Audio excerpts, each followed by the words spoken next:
Hola, buenas. Bueno, pues te presento. Sira es Sira de Frutos Candel, es su directora general de Ayudas Comunitarias de la Dirección General de Desarrollo Rural. Y bueno, hoy nos va a hablar un poco de la nueva política agraria común y los retos que tiene Cantabria al respecto. Así que nada, Sira, cuando quieras. Buenos días a todos. Nada, siento haberme colado un poco entre las charlas de David. David, muchas gracias, y Agustín por la presentación. Pero bueno, luego tengo pues que asistir a una reunión y entonces, bueno, pues la verdad que me he colado un poco en la intervención de David. Nada, yo ahora os comparto la presentación. Es un poco unas pequeñas pinceladas de la nueva política agraria común. Puesto que, bueno, pues como ya sabéis, estamos ahora mismo ya finalizando el actual periodo de programación de la PAC y a partir del 1 de enero del 23, pues entraríamos en el nuevo periodo. Voy a compartir la presentación. Bueno, pues nada, en principio un poco la idea es esa, ¿no? El poner en contexto un poco la historia, bueno, una breve introducción de la política agraria común y de la importancia de esta política a nivel de la Unión Europea, dar también un poco lo que ha supuesto esta política en este periodo actual que finaliza ahora y luego pues pequeña introducción de cara ya a lo que nos viene con el nuevo programa, el plan estratégico, a partir de enero del 23. A ver si me pasa la... Ahora, ahí estamos. Así, bueno, pues en principio, para ponernos en contexto, pues sí comentar eso, la importancia de la política agraria común en el seno de la Unión Europea, que, bueno, pues que siempre ha sido considerada una de las más antiguas e importantes de la Unión Europea. Prácticamente desde hace 60 años que está implantada, desde el 1962, viéndose afectada una población de aproximadamente 20 millones de agricultores y 7 millones de beneficiarios. Cuanto al territorio que se va a ver afectado en esta gestión, representa más del 50% de la superficie de la Unión Europea y un presupuesto que inicialmente llegó a suponer hasta las 2/3 partes del presupuesto de la Unión Europea, allá por los años 70, pero que actualmente llega a representar un 33,1%. También es importante considerar el peso de la agricultura a nivel de la Unión Europea, que representa en torno más de un 3% del Producto Interior Bruto. A lo largo de la historia, los objetivos de esta política agraria común pues ha sido la de obtener una mejor producción agraria, con un gran progreso técnico y, por supuesto, garantizar un nivel de vida a la población agraria y el bienestar de la sociedad rural. Otra de los objetivos ha sido perseguir una estabilidad en los mercados y en el abastecimiento de productos y, por supuesto, siempre con garantizar que los productos sean pues eso, un abastecimiento adecuado y, por supuesto, que fueran seguros y a precios razonables. Y siempre ha habido se ha estado bastante ligado a la protección del medio ambiente. Por otro lado, la diversificación y uno de los objetivos, como buscar nuevas oportunidades de desarrollo, pues también ha sido una de las cuestiones que esta política agraria común ha tenido siempre en mente. Dentro de la política agraria común, los gastos están integrados en gastos del presupuesto de la Unión Europea dentro del ámbito denominado crecimiento sostenible. Y como instrumentos de financiación, pues serían dos grandes grupos, los manejados dentro del Fondo Europeo Agrícola de Garantía, o conocido como FEAGA, y el Fondo Europeo Agrícola de Desarrollo Rural, o FEADER. ¿Qué queda dentro de cada uno de estos ámbitos? Bueno, pues en el ámbito de los fondos FEAGA siempre ha habido los pagos directos a los agricultores en el marco de la PAC, también medidas para esa regulación o apoyo a determinados mercados agrarios y, por supuesto, también para la obtención de mejor información y promoción de los productos agrícolas en el ámbito de la Unión Europea y con los terceros países. En el ámbito del desarrollo rural ya se encuentran aquellas medidas que van a estar cofinanciadas por los Estados miembros y que entran a formar parte de las políticas del desarrollo rural.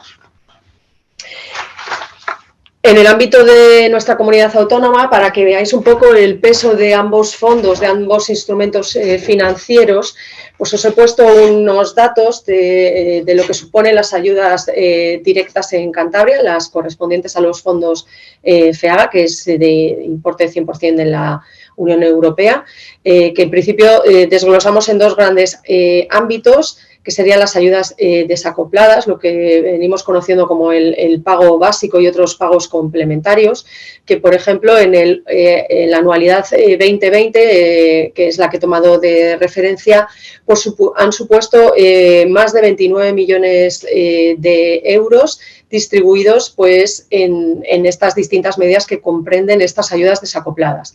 El pago básico, con más de 4.000 beneficiarios, y unos 18 millones y medio de euros. La ayuda greening o relacionada con el clima y medio ambiente, lo mismo, con unos 4.100 beneficiarios. La ayuda complementaria a los jóvenes que comienzan con su actividad agraria y luego la figura del pequeño agricultor. Es un poco para que veáis un poco los datos. En el caso dentro de las ayudas directas y también dentro de los fondos FEAGA, otro grupo importante de ayudas son las ayudas asociadas a la producción y en el ámbito de nuestra comunidad autónoma, sobre todo las asociadas a la producción ganadera y de estas, a su vez, como podéis ver en los datos, las asociadas con la producción láctea.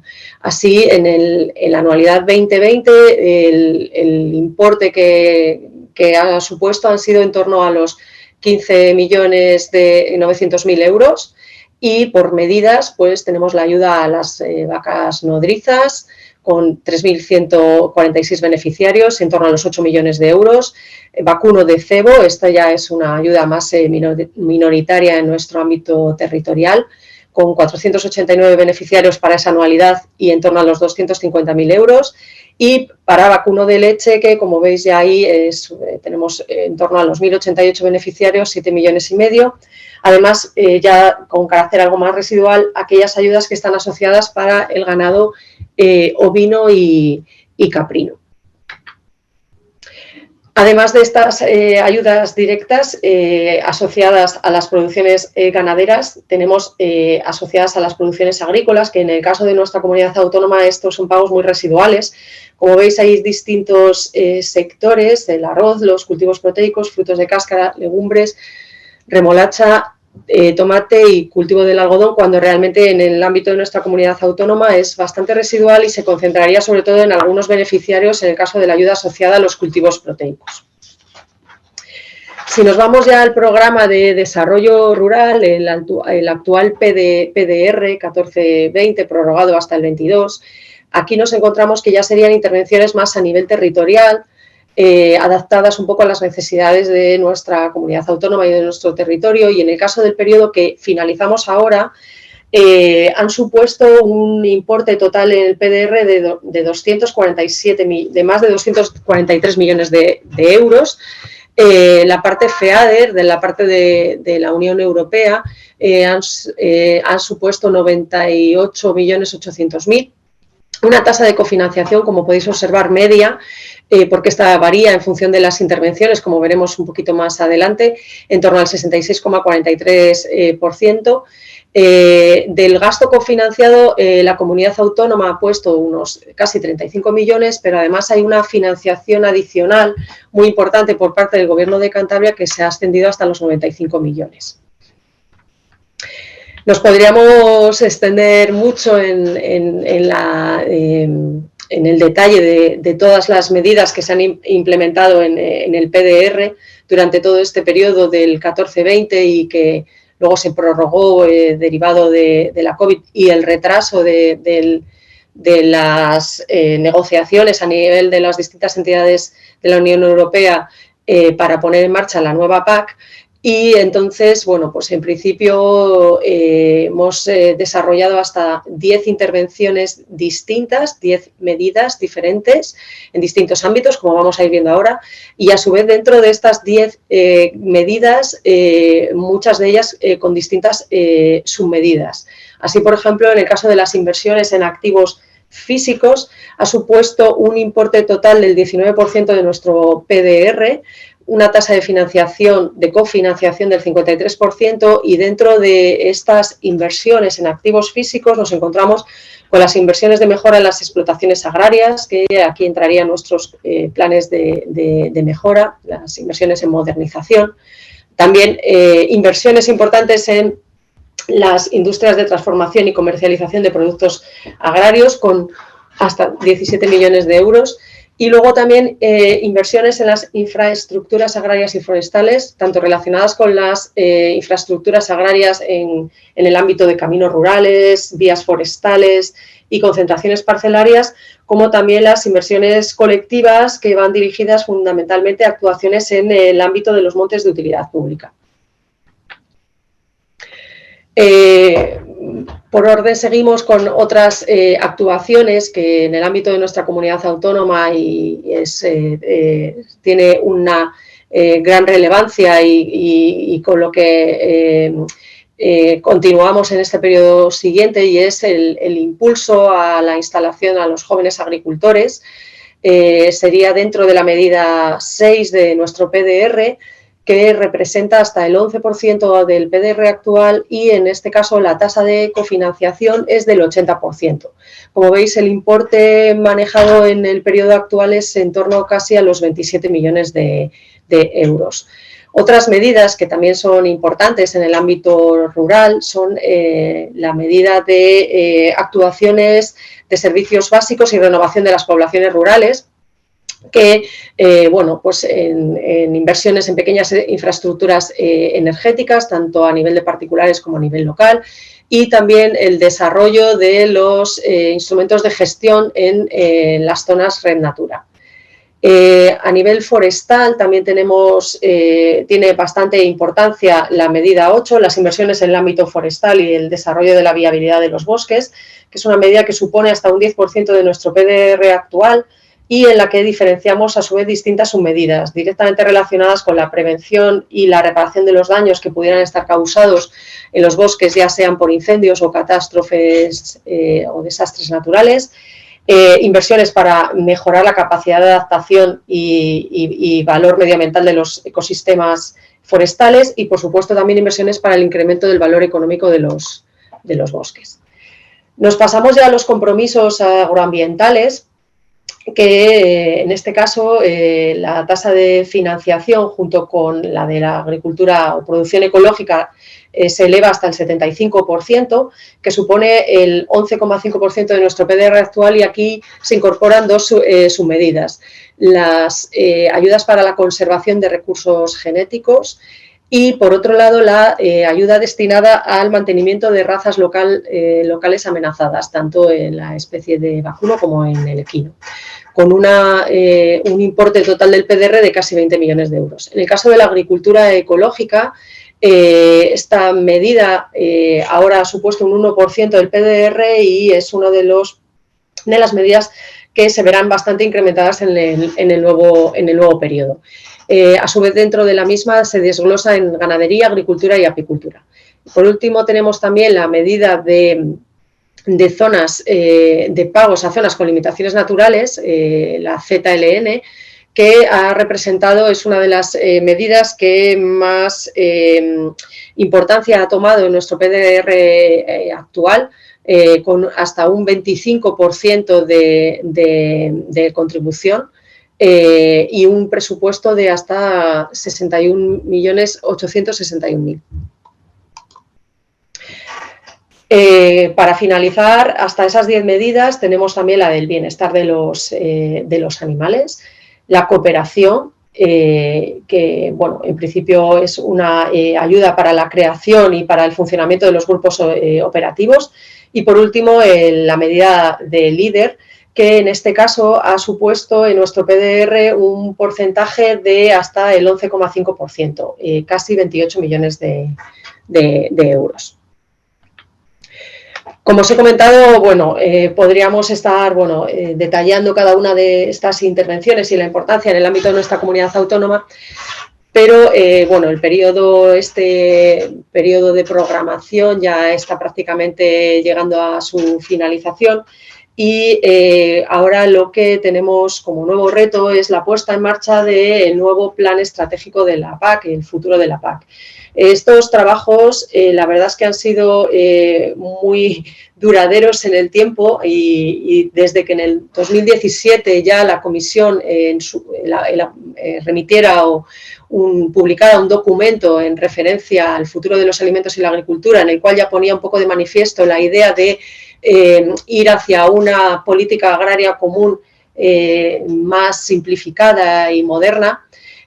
Fue en el año 2018 donde ya se publicaron los primeros borradores, se presentaron los primeros borradores del nuevo marco legislativo de la PAC, inicialmente, como podéis ver en la diapositiva, prevista para el 21-27, pero que por distintas circunstancias, ya no solo las derivadas de la pandemia, que han retrasado mucho los trabajos y, por supuesto, limitado los movimientos, sino también porque dentro del propio seno de la Unión Europea ha habido bastante debate hasta que finalmente se aprobaron estos reglamentos ya en el 2021. En principio, los objetivos de este nuevo marco legislativo es ir hacia una mayor subsidiariedad y simplificación de la normativa. Así, este nuevo marco normativo lo que establece es una serie de objetivos generales en grandes bloques, económico, socio-rural y medioambiental. Esa normativa persigue que se alcancen esos objetivos a través de una serie de objetivos específicos, que luego veremos un poquito más adelante. Marca una serie de directrices muy generales, una batería de intervenciones posibles con unos requisitos básicos y serán los Estados miembros los que establezcan para alcanzar esos objetivos esas intervenciones y establezcan los requisitos de legalidad para conseguir su cumplimiento. Como novedoso en este nuevo periodo, ya no vamos a contar como en el actual con los 17 PDRs cada uno en el ámbito de la comunidad autónoma, sino que vamos a tener un único plan estratégico por Estado miembro y cada plan estratégico va a comprender todas las medidas, tanto del primer pilar, es decir, esas ayudas FEAGA que hemos estado comentando, esos pagos directos acoplados y desacoplados, y las ayudas del segundo pilar, que vienen siendo las de los actuales PDRs. Estas intervenciones territoriales, medidas de desarrollo rural que se adaptan un poco a las necesidades de cada territorio. Para la elaboración de este plan estratégico, se han llevado una serie de diferentes trabajos previos, análisis de las situaciones para alcanzar cada uno de esos objetivos, análisis de necesidades y establecimiento de unas priorizaciones de esas necesidades. Este nuevo plan estratégico está dirigido a la obtención de una serie de resultados, es decir, se establecen los objetivos, se delimitan las intervenciones con las cuales cada Estado miembro pretende obtener esos objetivos y se marcan una serie de hitos o metas que van a permitir conocer a lo largo del desarrollo del plan estratégico de forma continua, realizar una evaluación del mismo y un seguimiento para ver si se alcanzan esos objetivos. Un elemento muy importante de este nuevo plan estratégico es que no solamente va a esos objetivos generales de la política agraria común de tratar de mantener esa renta de de ese nivel de renta de las explotaciones, sino también tiene un gran peso en los objetivos climáticos y medioambientales. Así, en este caso, en esta política, una de las cuestiones que se pretende es contribuir también con las medidas y con las actuaciones de la misma al cumplimiento del Pacto Verde Europeo y, por lo tanto, todos esos elementos que comprende el mismo, como sería la reducción de la aplicación de productos fitosanitarios, fertilizantes, la reducción del uso de antimicrobianos, por supuesto también aumentar la superficie agraria destinada a la producción ecológica y también potenciar la biodiversidad. Como os había comentado inicialmente, esta nueva PAC se sustenta en un establecimiento de unos grandes objetivos generales, cuya idea o cuya objetivo es el impulso de este sector agrario, que sea más resistente, que sea un sector más diversificado y que siempre, por supuesto, dirigido a garantizar esa seguridad alimentaria. La seguridad alimentaria no concebida tanto como la seguridad de los productos, sino también como la orientada a que haya una cantidad suficiente de productos. También otro de los objetivos generales es la de impulsar, por supuesto, el cuidado hacia el medio ambiente y la acción por el clima y, desde luego, el refuerzo o el fortalecimiento del tejido socioeconómico de las zonas rurales. Cada uno de estos objetivos generales, a su vez, se han definido para alcanzarlos una serie de objetivos específicos. Así, dentro del bloque económico nos encontramos con una de las principales ideas, sería la de apoyar esa renta agraria y, por supuesto, la resiliencia de las explotaciones. Desde luego es necesario reorientar el mercado e impulsar la competitividad del sector y, desde luego, mantener y mejorar la posición de los agricultores en la cadena de valor. Desde el ámbito de los objetivos, del objetivo de socio-rural, uno de los elementos más importantes, desde luego, sería el apoyo a los jóvenes, el atraer a jóvenes agricultores al medio rural y, desde luego, tratar de apoyar ese relevo generacional. Desde luego, también sería, como hemos hablado, una producción de alimentos de calidad y fortalecer las zonas rurales con el empleo y el crecimiento. En el ámbito del clima y del medio ambiente, que es uno de los elementos, como os he dicho, más importantes de esta nueva PAC, no solo la de las rentas, sino también, desde luego, impulsar esa mitigación y adaptación al cambio climático, la protección de la biodiversidad, del paisaje y, desde luego, ese desarrollo sostenible. Por último, no estaría plasmado aquí, pero también tendríamos un objetivo transversal junto con todos estos objetivos, que sería el tratar también de impulsar el conocimiento, la innovación en el entorno de la zona rural y la digitalización. Como os he comentado, y sigue siendo una batalla que todavía se sigue trabajando con ella, el Plan Estratégico Nacional. Los trabajos comenzaron en el 2018 con esos borradores de documentos, de reglamentos, perdón. La elaboración del plan estratégico, que se han sucedido diversas etapas, han participado tanto las comunidades autónomas como los distintos sectores, actores sociales, organizaciones profesionales. Así, nosotros, a nivel de Estado miembro, a nivel de España, se consiguió trabajar prácticamente en paralelo con esos borradores de reglamentos, porque hasta finales del 2021 no llegaron a publicarse y prácticamente se consensuaron hacia junio del 21. Presentamos nuestro plan estratégico a la Comisión, nuestro primer borrador, a finales de diciembre del 2021. Este plan estratégico fue analizado por la Comisión y al mismo se elaboraron una serie de observaciones, carta que recibimos en marzo de este mismo año, del 22, y que de nuevo, atendiendo a todas esas observaciones, se volvió a emitir un nuevo documento ya definitivo en julio de este año, de 2022, y finalmente disponemos ya de un plan estratégico nacional aprobado a 31 de agosto de 2022.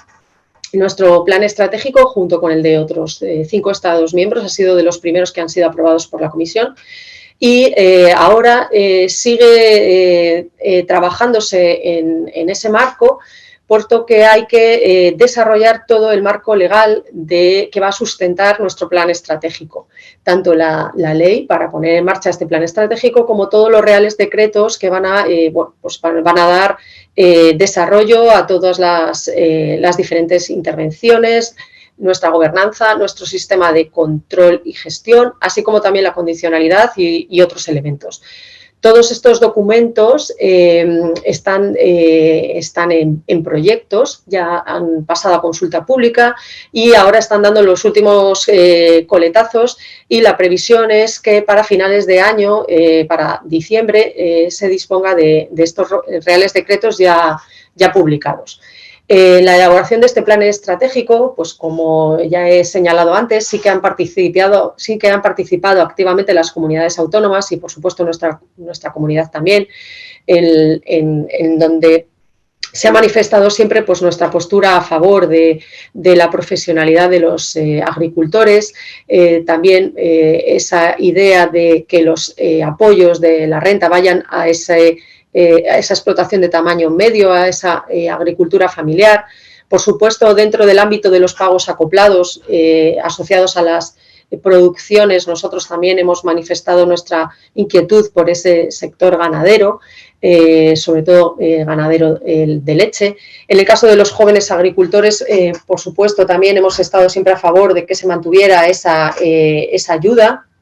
El pago redistributivo, que es el elemento que ahora acompaña al pago básico, los ecoregímenes, que son nuevas intervenciones directas que van a dar un plus a los agricultores ganaderos que se acojan a los mismos, realizando actuaciones en el ámbito del medio ambiente. Y, por último, las intervenciones regionales, que es en la parte en la que territorialmente cada comunidad autónoma va a tener un mayor poder de decisión, ¿no? En tanto que son las intervenciones que a nivel territorial, en función de las propias necesidades del territorio, cada comunidad autónoma pues ha elegido y da una mayor importancia o menos, según sea el caso. En el caso de la nueva PAC, hemos hablado de las ayudas directas del periodo actual, basada en el pago básico. De cara a la futura PAC, que empieza en 1 de enero del 23, esta ayuda básica se desdobla en dos. Vamos a contar con que la ayuda de pago básico ahora comprende dos ayudas. La ayuda básica a la renta para la sostenibilidad, que era ese pago básico, esa ayuda por derechos, a la que se sumaría también un pago redistributivo. Es un pago redistributivo que estaría dirigido fundamentalmente, es como un plus para aquellas primeras hectáreas de las explotaciones. Por lo tanto, la idea de este pago redistributivo es dirigirla sobre todo a las explotaciones, se vean reforzadas los pagos en las explotaciones de mediano y pequeño tamaño, a las primeras hectáreas de esas explotaciones. Este sistema de la ayuda básica a la renta nuevo mantiene el sistema de los derechos actual, pero sí que es verdad que se ha ido hacia una simplificación del sistema actual, para el cual se cuentan con 50 regiones y que, de acuerdo a agrupaciones socioeconómicas y agrícolas, se han disminuido de 50 a 20 regiones. Sigue siendo, por lo tanto, eso, una ayuda basada en los derechos, en función de un valor medio regional, en función de la región en la que se encuentra ubicado. Como ya se había empezado en este periodo, esta política de los derechos, la idea es ir hacia una convergencia, es decir, hacia una convergencia del valor de esos derechos hacia el valor medio regional, de modo que los derechos que se encuentren por encima del valor medio regional, bueno, pues se irán disminuyendo y viceversa, es decir, para que aquellos que se encuentran por debajo del valor, pues vayan progresivamente aumentando. La idea es que este periodo de convergencia de los derechos hacia ese valor medio regional continúe hasta el año 2026, con la idea de que todos los derechos tengan un valor, se encuentren en el 85% del valor medio regional, es decir, que ninguno de los derechos de la ayuda básica a la renta se encuentre por debajo de ese valor. Si la normativa comunitaria finalmente lo permite, la idea es continuar con esa convergencia hasta el 2029 para obtener un valor, una convergencia total. En el ámbito de nuestra comunidad autónoma, esta convergencia supone pues, un perjuicio, sobre todo para aquellos derechos de las zonas costera y subcostera, donde los importes son más elevados y entonces pues, la convergencia va a ir más hacia, pues, hacia abajo. Respecto al pago a los jóvenes, como os he comentado, esta es una de las ayudas complementarias que sigue en este nuevo periodo, que representa aproximadamente el 2% de los pagos directos. Además, las ayudas acopladas, que vienen a representar aproximadamente el 14% de los pagos directos y, como hemos comentado, va a permitir el mantenimiento de esas ayudas asociadas a determinadas producciones y, en este caso, el de la vacuno de leche. Y, por último, estarían dentro de los pagos directos de la nueva PAC unas nuevas medidas voluntarias que serían los ecoregímenes, que además es un gran reto porque son unas medidas, unos pagos directos nuevos y que van a representar hasta el 23% de los pagos directos. Por otro lado, tendríamos ya ese segundo pilar que hemos estado hablando, que serían las intervenciones regionales, que son las que permiten el desarrollo de las mismas. Se ha trabajado también con el sector, con las organizaciones profesionales y son las que van a permitir un poquito más de autonomía, es decir, son aquellas que se adaptan más a las necesidades de cada región, en este caso en el ámbito de nuestra comunidad autónoma. A diferencia de lo que ocurría en el anterior periodo, ya hemos visto que hay una mayor subsidiariedad, hay una mayor simplificación de la PAC, y en el ámbito del desarrollo rural el reglamento pues, establece pues eso, esa batería de intervenciones, 8 intervenciones, y que hay hay en este caso un menor nivel de detalle, deja más a los Estados miembros el desarrollo. Seguimos, el tipo de intervenciones sigue siendo similar, esos compromisos medioambientales, las zonas con limitaciones naturales, otras zonas con otras desventajas, como sería la Red Natura 2000 o las del ámbito de las directivas Hábitat y Aves, las inversiones, las ayudas a jóvenes y nuevos agricultores y nuevas empresas, instrumentos de gestión, por supuesto la cooperación y líder y, desde luego, también el intercambio de conocimientos y la información. Se establecen, por lo tanto, distintos niveles de ayudas desde el primer pilar con esos ecoregímenes y estas ayudas de compromiso agroambiental que van a estar en una línea muy similar y, por lo tanto, tiene que haber una coherencia en el desarrollo y en el diseño de las mismas. Como hemos comentado al principio, la nueva PAC tiene un diseño muy enfocado hacia el medio ambiente y hacia el fomento y la conservación del medio ambiente y un gran compromiso medioambiental. Entonces, en principio, tenemos como distintos niveles de contribuir a ese beneficio medioambiental. Empezaríamos un poco con la condicionalidad reforzada, que va a afectar a las ayudas tanto del primer pilar como del segundo pilar. En el caso del segundo pilar, aquellas que estén pagadas en el ámbito asociadas al pago por superficie o por hectárea. Son una serie de requisitos medioambientales mínimos que ya venían aplicándose ahora como requisitos obligatorios en esas medidas del primer y segundo pilar, pero que ahora vamos un paso más allá y además de los requisitos de la condicionalidad actual, los requisitos, las becan y otros requisitos reglamentarios, incorporaría también lo que viene siendo la antigua ayuda, el pago verde o greening, en cuanto a la diversificación de los criterios de diversificación de productos y el mantenimiento de los pastos permanentes. Es decir, nosotros tenemos, como por así decirlo, distintos niveles de compromiso medioambiental. La condicionalidad reforzada aplicaría todas estas medidas, sería obligatoria para estos agricultores, con unos requisitos mínimos de compromiso medioambiental.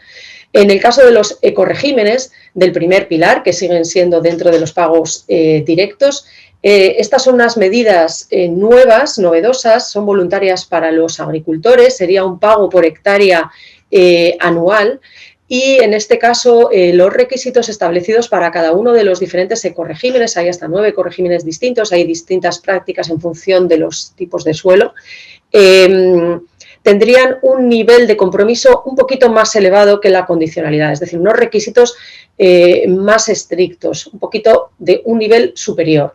Y por último ya nos quedaría esa coherencia de la que hemos comentado, que serían las ayudas agroambientales, los compromisos de gestión del clima y medio ambiente del segundo pilar, en los cuales a su vez tendría que tener unos requisitos diferentes y todavía más elevados con respecto a esos ecoregímenes. Este es el gran reto que tenemos por delante, porque en el ámbito de la PAC es importante mantener la ambición ambiental. Actualmente el plan propuesto solamente con las medidas agroambientales del segundo pilar a nivel nacional se comprende un 35% de ambición ambiental, pero que en el conjunto de todo el PEPAC está en torno al 48%. Pero en el ámbito de nuestra comunidad autónoma y con esa idea por parte de la Comisión de que no haya un retroceso, nosotros teníamos ya establecido una ambición ambiental dentro de nuestro PDR de en torno al 53% y de ahí el diseño de las intervenciones actuales en ese ámbito para llegar a mantener esa ambición medioambiental que hemos conseguido y que seguimos manteniendo ese 53% aproximadamente.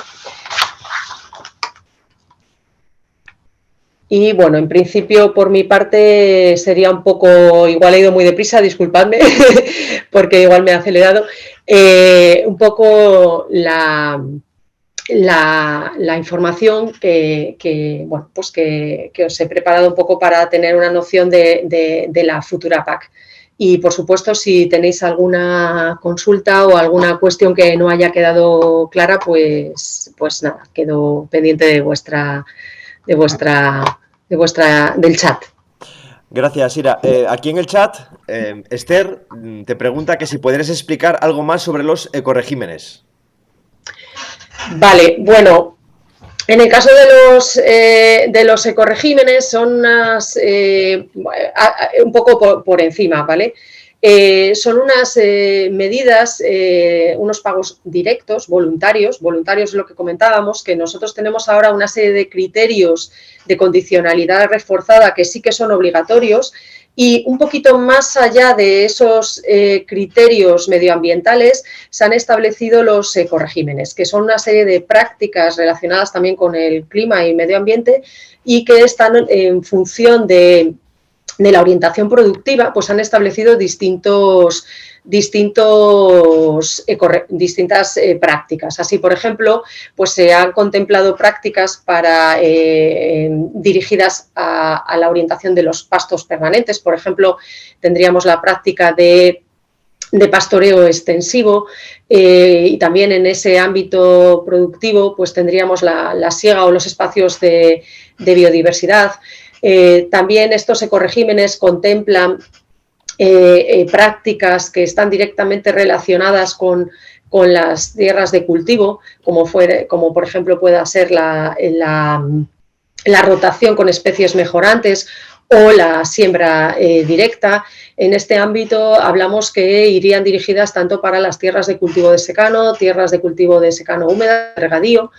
También tendríamos para los cultivos leñosos pues las cubiertas vegetales o las cubiertas inertes, que en el ámbito de nuestra comunidad autónoma este ecorégimen sería más no tiene tanta cabida.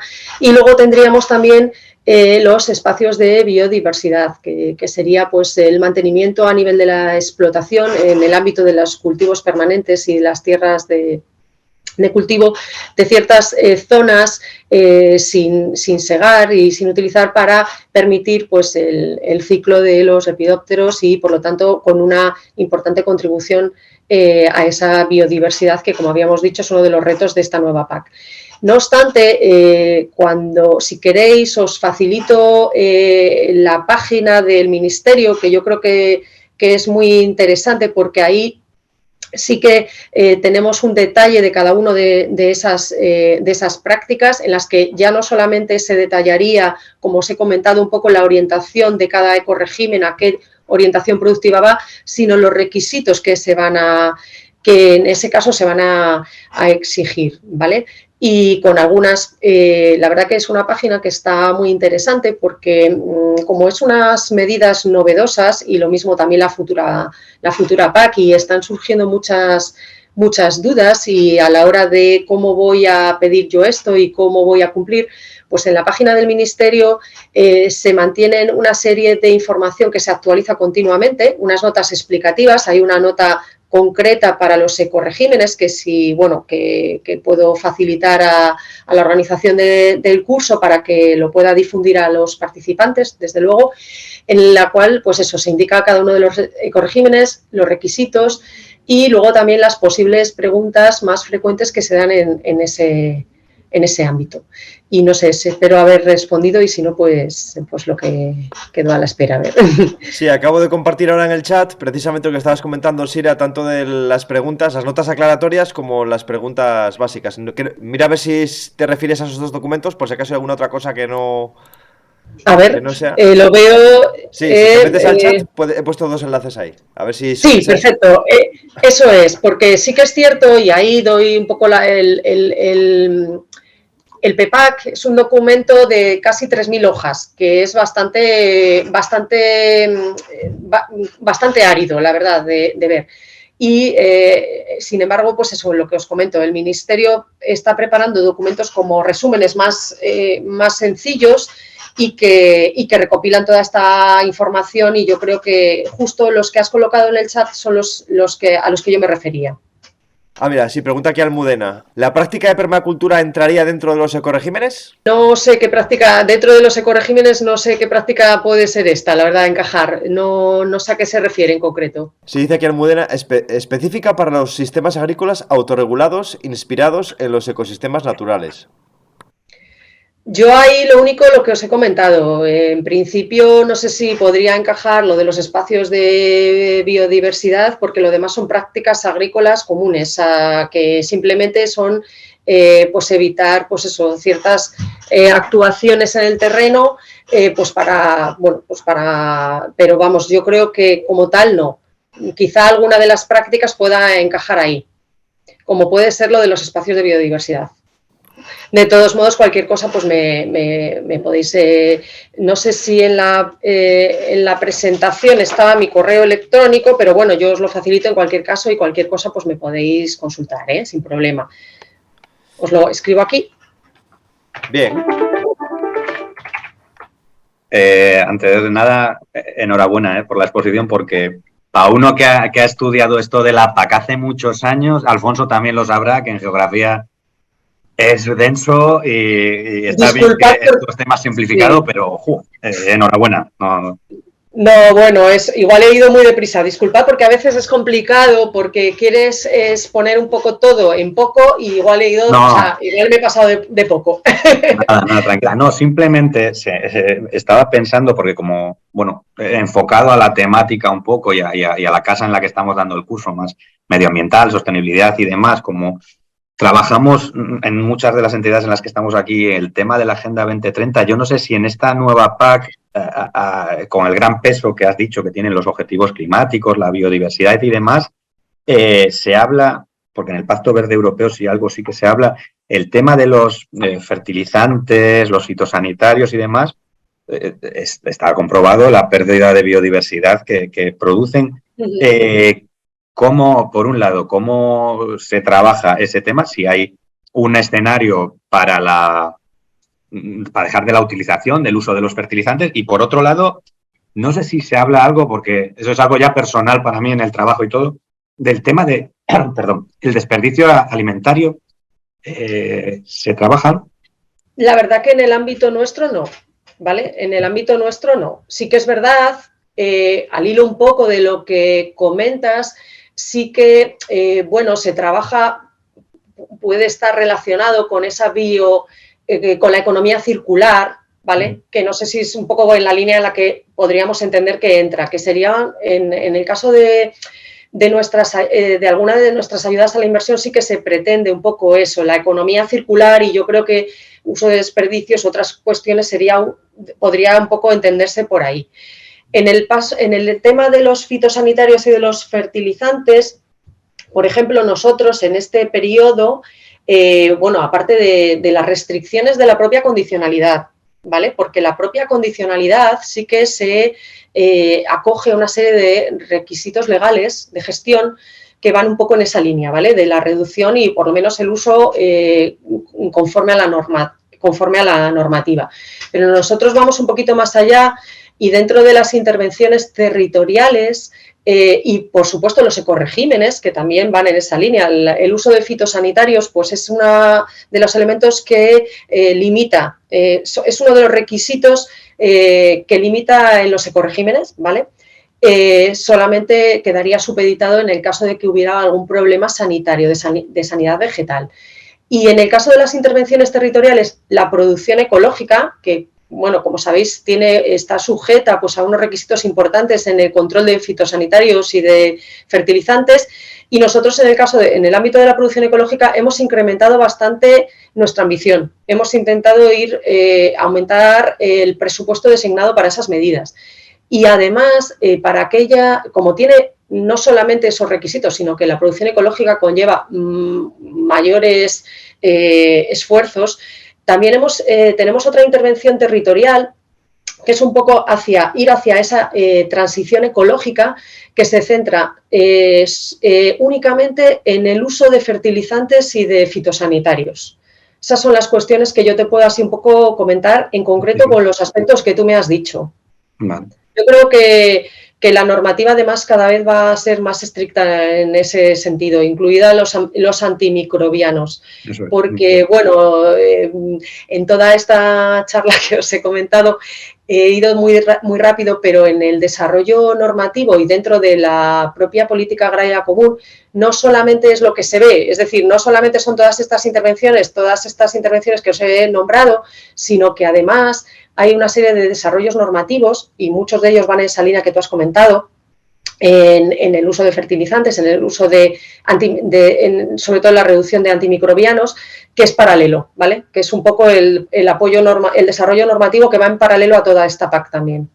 No sé si he dado respuesta. Sí, no. Gracias. Sira, una pregunta ya más en relación con macro, de distribución de recursos. Porque claro, en lo que nos has presentado, pues la lluvia de millones de euros, ¿no? Pues como que abruma un poco, ¿no? La cantidad de... Entonces la pregunta es si esa distribución de los millones de euros de los programas de desarrollo, sí, ¿hasta qué punto vienen determinados por la distribución que se marca incluso desde la Unión Europea o desde el propio país o a nivel regional? O sea, ¿cómo se hace esa distribución? Sí, nosotros hay un importe que es el que nos asigna la Unión Europea, ¿vale? Dentro de los fondos FEADER, que no os he querido abrumar con números porque la verdad es que llega un momento que es una locura, pero por ejemplo para nosotros en el ámbito de la Comunidad Autónoma de Cantabria para el periodo nuevo del 23 al 27 tenemos casi 64.300.000 euros, ¿vale? De ese dinero nosotros tenemos que cofinanciar y a partir de ahí, es decir, nosotros tenemos un dinero que nos aporta la Unión Europea Con ese dinero nosotros vamos a establecer nuestra cofinanciación, que viene a suponer aproximadamente casi 40 millones de euros.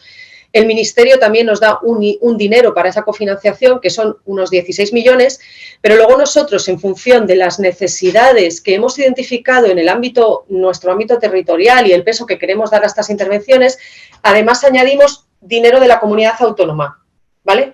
Es decir, Europa nos da un dinero, nosotros lo cofinanciamos con otro aporte que da el Ministerio, pero además nosotros esto es una decisión a nivel de la comunidad autónoma, decidimos que además para determinadas intervenciones incluimos algo más de dinero, que es lo que sería la financiación nacional adicional.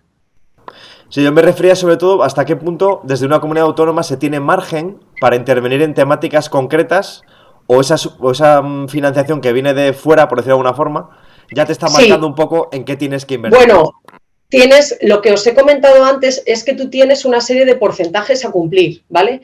El porcentaje más importante en este caso sería la ambición ambiental, es decir, de todas esas baterías de intervenciones territoriales, algunas contribuyen a los objetivos medioambientales y otras no. Entonces, uno de los elementos que nosotros tenemos que contemplar en nuestro diseño es que de las que ejecutamos, de las que elegimos, el total tiene que suponer más del 53% de contribución medioambiental, ¿vale? Y ahí entrarían medidas que al final tienen que ser casi obligatorias para la comunidad autónoma. Tú las puedes elegir, pero te obliga un poco a adoptar algunas, como serían los compromisos forestales, los compromisos ecológicos, el bienestar animal, que ahora también computa medioambientalmente. Y luego dentro de las actuaciones de inversión, pues aquellas inversiones que tienen un objetivo medioambiental. Entonces, de la batería de intervenciones que establece el propio reglamento, nosotros tenemos que desarrollar aquellas que nos van a permitir alcanzar ese objetivo medioambiental. Y luego, en el ámbito, por ejemplo, del LEADER, el reglamento también te marca un mínimo, es decir, nosotros en el ámbito del LEADER tienes que tener una contribución a tu plan de desarrollo regional que al menos suponga el 5%, ¿vale? Entonces, hay una serie de números que al distribuir tú las intervenciones, además de cubrir tus necesidades propias del territorio, tienes que cumplir con el reglamento comunitario. A eso te refieres igual, ¿no? Sí, exactamente. Muchas gracias. Bueno, pues muchas gracias, Ira. Gracias, Ira. Muchas gracias a vosotros por contar con nuestra participación y que vaya todo el curso muy bien, que así me imagino que irá. Muchas gracias. Gracias. Pues nada, Hasta luego, gracias. Hasta luego.